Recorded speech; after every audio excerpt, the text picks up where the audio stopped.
ఇదిన్ను అదిన్ను మాత్రం ఈవినింగ్ చేశాను. ఇప్పుడు విచ్చుకుంది కూడా ఈవినింగే చేస్తాను అన్నమాట. అదే విషయం. ఇంకా కొత్త మొగ్గలు పడితే సంతోషం, కానీ కొత్త మొగ్గలు నిలవట్లేదు. ఇక ఉన్న ఈ 4 పండ్లు కాస్తే సంతోషం. ఇక్కడ ఇంకో టబ్లో కూడా పెట్టాను కదండి. దీనికి కూడా ఒకటి వచ్చింది అని చెప్పాను కదా, అది రాలిపోయిందండి.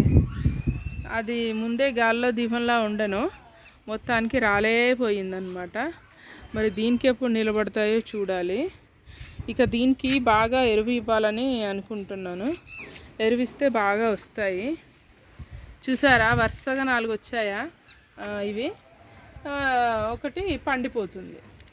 అంటే ఎంతైనా వరుసగా 4 వస్తే దానికి బలం చాలదు కదండి పాపం. అందుకే 2 డ్రాప్ అవుట్ అయ్యి 2 హెల్తీగా వస్తాయి అన్నమాట.